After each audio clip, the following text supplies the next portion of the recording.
चलिए दोस्तों, आज की इस वीडियो में हम लोग पढ़ने वाले हैं निर्देशांक ज्यामिति में त्रिभुज के क्षेत्रफल का सूत्र प्राप्त करेंगे।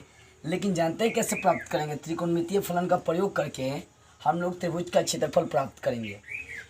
तो ध्यान से इस बात को समझिएगा तो ये कहीं दिक्कतों का सामना नहीं करना पड़े। निर्देशांक ज्यामिति आप पढ़े हैं, उसमें त्रिभुज का क्षेत्रफल का सूत्र क्या होता है, उसमें हम लोग त्रिकोणमितीय फलन का उपयोग करेंगे और त्रिभुज का क्षेत्रफल प्राप्त करेंगे। पहले बात ये जानिए, निर्देशांक ज्यामिति में सूत्र होता है क्या है? ध्यान से देखिएगा।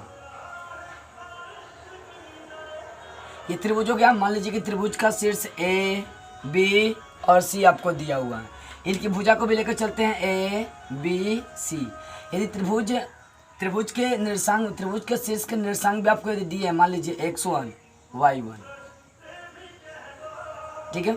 इसका मान लो x2,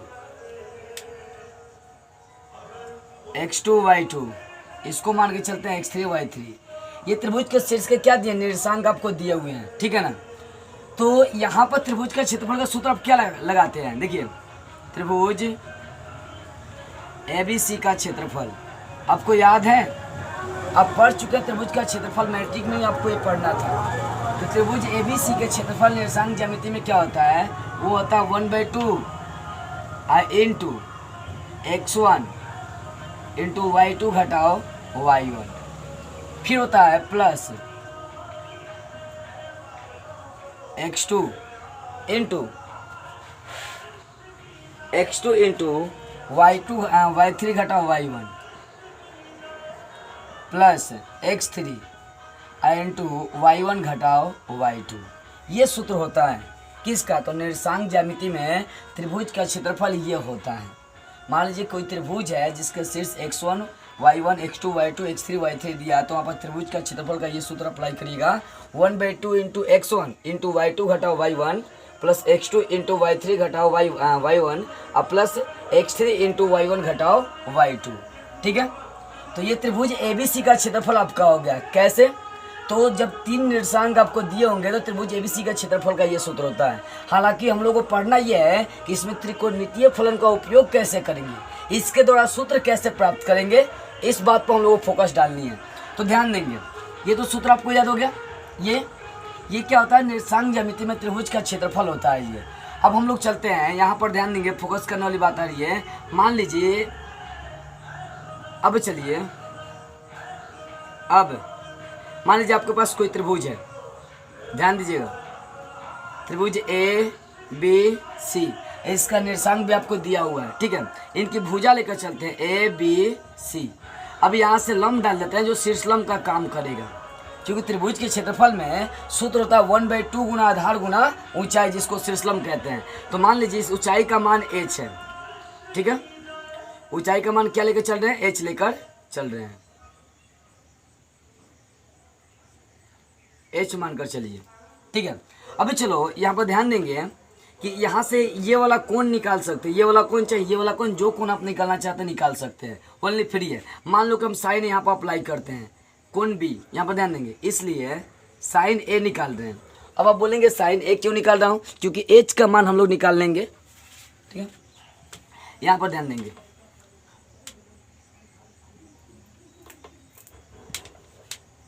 इसलिए साइन ए का मान निकालते हैं, ए का नहीं, साइन बी का मान निकालते हैं, क्योंकि कोण बी लेकर चल रहे हैं यहाँ पर, साइन बी। तो ध्यान देंगे, साइन का सूत्र होता है लंब बटे कर्ण। तो यहाँ पर लंब h है और कर्ण कितना है आपका देख सकते हैं, a है, ठीक है। कर्ण कितना है? a है। लंब,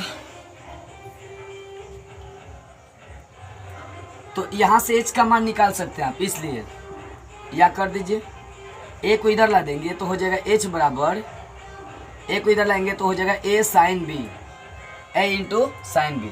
अब चलिए सूत्र अप्लाई करिए, त्रिभुज ABC का क्षेत्रफल। तो आपको मालूम है त्रिभुज के क्षेत्रफल का सूत्र क्या होता है? त्रिभुज के क्षेत्रफल का सूत्र क्या होता है? तो त्रिभुज के क्षेत्रफल का सूत्र होता है 1/2 गुना आधार।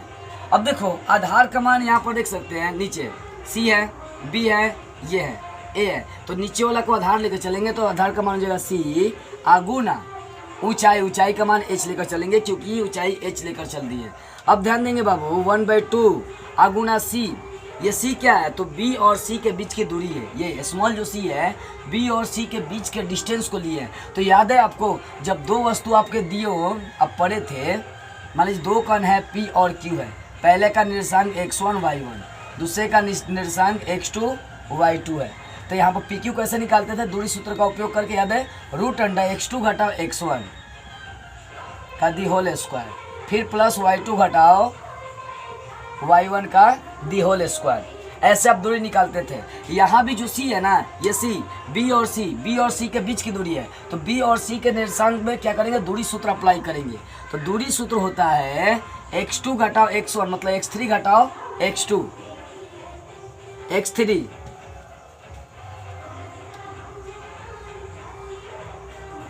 x3 घटाओ x1 अब प्लस होगा, x1 नहीं है ये x2 है, x3 घटाओ x2 अब प्लस y3 से चलते हैं अब y3 घटाओ y2, ठीक है।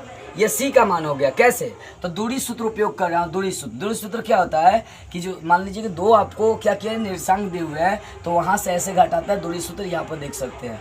फिर आगे गुना h है, तो h का मान क्या निकाल चुके हैं, h का मान आप निकाले हैं a sin b, ठीक है। अब देखिए इस बात को आगे बढ़ा रहा हूँ, 1/2 √x3 घटाओ x2 दी होल स्क्वायर, यहाँ पर होता है वो सूत्र में इसका दी होल स्क्वायर, अब प्लस y3 घटाओ y2 का दी होल स्क्वायर। अब यहाँ पर भी देखो इंटू a है, a यहाँ पर देख सकते हैं a और b के बीच की दूरी आपका a है, a और बीच की दूरी की क्या आपका a है, तो यहाँ से मान निकालेंगे वैसे ही करके। कैसे, तो देख सकते हैं x2 घटाओ x1 का दी होल स्क्वायर, अब प्लस y वाले पक्ष को हटाते हैं, y2 घटाओ y1 का दी होल स्क्वायर, इंटू में आपका चलेगा साइन b। तो यही सूत्र होगा आपका त्रिकोणमितीय फलन का उपयोग करके। एक बार और ध्यान दीजिएगा, मैंने क्या किया, यहाँ से मान लीजिए कोई त्रिभुज है ए बी सी, आपके पास कोई त्रिभुज जिनकी भुजाओं को ए बी सी में ले लिया। अब देखो ए बी सी आप इधर उधर करके ले सकते हैं, ए नीचे ले सकते हैं, बी सी को इधर ले सकते हैं, बी को इधर ले सकते हैं, आपके मानने पर डिपेंड करता है। आपका एक त्रिभुज है जिसका निर्देशांक x1 y1 x2 y2 x3 y3 आपको दिया हुआ है, तो इस तरह से आपका त्रिभुज का क्षेत्रफल का सूत्र ये हो जाएगा निर्देशांक ज्यामिति में। अब निर्देशांक ज्यामिति में त्रिकोणमितीय फलन का उपयोग हम लोग कैसे करेंगे, इसके लिए ध्यान देने वाली बात है। मान लीजिए आपके पास त्रिभुज है, यहाँ से हमको शीर्षलंब चाहिए, तो यहाँ से मैं एक लंब डाल दी जिसकी ऊंचाई को h लेकर चल रहे हैं, तो यहाँ से कोण b से मान निकाल रहा हूँ साइन b। साइन का सूत्र होता है लंब का मान h और कर्ण का मान कितना a है, तो h/a। यहाँ से क्या किए हैं कि h का मान निकाले, a को इधर ला लिए तो h का मान हो गया a sin b। अब त्रिभुज का क्षेत्रफल क्या होता है, 1/2 गुना आधार, देख सकते हैं आधार क्या आपका c है, गुना ऊंचाई शीर्षलंब, तो h रख दिए।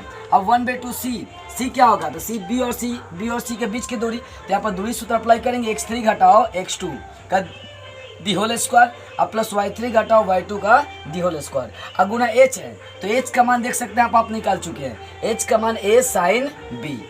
अब देखो 1/2 इस मान को ज्यों करते उतार दिए। अब फिर a है, तो a देख रहे हैं a और b के बीच की दूरी आपका स्मॉल a है, तो यहाँ पर कैसे निकालेंगे, वैसे ही दूरी सूत्र अप्लाई करेंगे, x2 घटाओ x1 का दी होल स्क्वायर, अब प्लस y2 घटाओ y1 का the whole square into sine b।